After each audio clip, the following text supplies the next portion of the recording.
Welcome to Home Care Matters, the show where we discuss all things home care, with discussions on important age-related matters and topics. Brought to you by Enriched Life Home Care Services, the #1 rated home care provider in Michigan by Top Rated Local.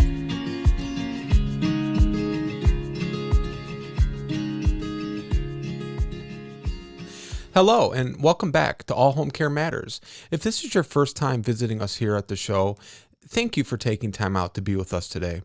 We appreciate how valuable everyone's time is, and that's why we try and make each episode here at All Home Care Matters something that will hopefully matter to you.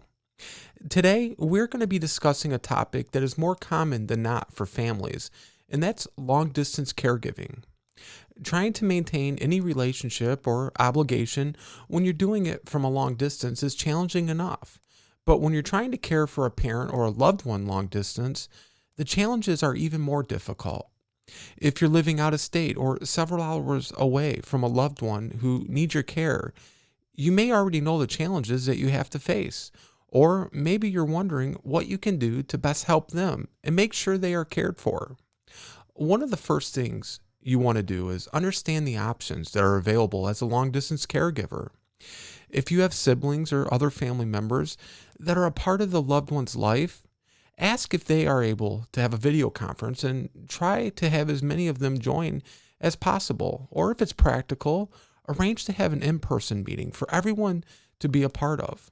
This can help address some important questions and issues like, what are the current care needs? What type of help would your loved one accept or want? Are there any community or professional services that are currently being used or that could be used? If not, what is available? What is the short-term and long-term outlook for their current health condition? And how is their health and care needs likely to change? Does your loved one have a camera set up so that you and family can check in to monitor them and look after their safety? For some families, this may seem like an expensive option that may not be affordable or necessary, but the cost of cameras are surprisingly very affordable now, and most don't even require any subscription or contractual obligation, just your smartphones. Does your loved one have a medical alert system? If not, this is a really good option to consider and will not only provide your loved one with extra safety and support, but also provide you with peace of mind as well. Now, after these questions have been answered, now you want to see what it is that you can do from long distance. First, begin by educating yourself. Start reading and doing research about your loved one's condition so that you better understand what their needs are and what their needs may end up being. Then do some research and make phone calls to learn about services like home care, adult daycare programs, and respite services for your loved one. Your local area on aging or your loved ones is a good resource for you and for the family for looking into local services. And something that can get overlooked is medical bills and other bills that may still be going to your loved one's home. And if they are, try having them forwarded to you, or a lot of companies now offer online medical bill pay and other bill paying services. Now, another thing to consider is it's always a good idea to plan ahead to help minimize the pressure that can come with making big decisions in a little bit of time. If your loved one's situation is leading them to not being able to continue living in their home, you can start by researching local assisted living facilities or independent living facilities, or if their health and condition doesn't fit the criteria of those living environments, you can also research local nursing home facilities. When the time does allow, try going and visiting them in person and make sure you're asking direct questions. And if you find that you think one of these places may be a good fit for your loved one, schedule a tour. But again, like I said, also drop in and check them out as well. Now, if someone in the family is the primary caregiver for your loved one, try and have regular communication with them, and likewise, make yourself available to them. This will keep you up to date on how your loved one is doing or if there are any changes or situations that you should be aware of. But it also lets them know that you appreciate all that they're doing and that you're there for them as well. Aside from keeping in regular contact with the primary caregiver, try to keep in touch with your loved one as much as possible as well.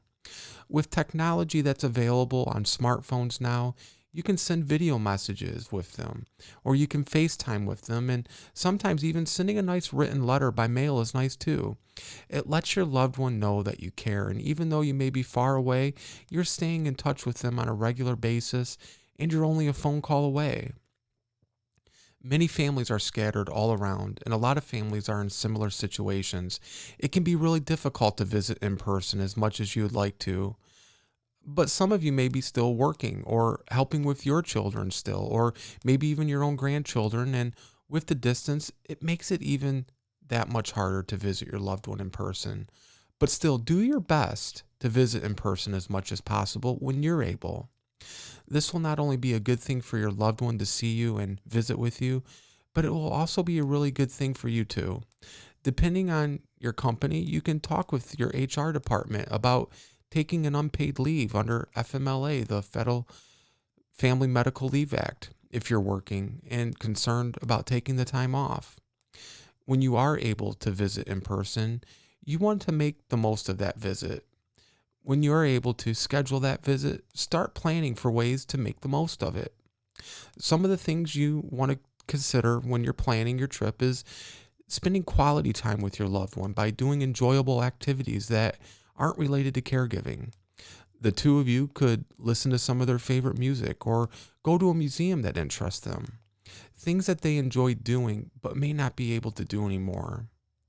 Now, while you're there, try supporting the primary caregiver by asking them what types of things that they need help with or what you can do to try and make their caregiving easier. Or if there are things that they need that can help make their caregiving easier. This visit will also allow for you to see firsthand the care that the primary caregiver is giving to your loved one and how well it's going. Being a primary caregiver in a family or even a close friend can be exhausting, and they are the only ones providing the care. This will let you see if they are having any troubles or difficulties with caring for your loved one. While you're observing your loved one and their care, make sure to talk with the primary caregiver about their impressions about how things are going and with how your loved one is doing. And this could also be a good time to talk to any friends, neighbors, or other family who sees your loved one more often about their impressions of how your loved one is doing, and they may have different perspectives to share with you.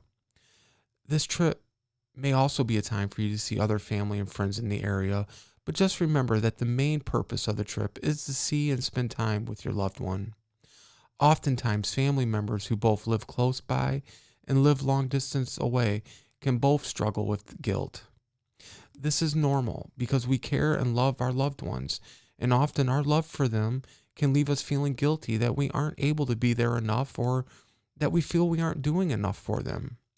If you start to feel guilty, or maybe you already do feel guilty, consider joining a caregiver support group to talk with other family members who have a loved one that needs care, and you most likely will find that many of them are also dealing with guilt and other emotions. The support group may benefit you with the tips that you learn there and knowing you aren't alone. Always remember, though, you are doing the best that you can for your loved one. We want to thank you for joining us here at All Home Care Matters. All Home Care Matters is here for you and to help families as they navigate long-term care issues. We invite you to please visit us at allhomecarematters.com. There's a private, secure, fillable form there where you can give us feedback, show ideas, or if you have questions. Every form is read and responded to. And again, if you know someone who could benefit from this episode, please share it with them. We hope you will join us next time on All Home Care Matters, where we're going to be talking about activities for seniors with limited mobility. Part of the information used in this episode is from dailycaregiving.com. Thank you so much, and we hope you have a great day. Thank you for joining us today. We look forward to you joining us again on another episode of Home Care Matters. To learn more about the show and to connect with us, visit us at allhomecarematters.com.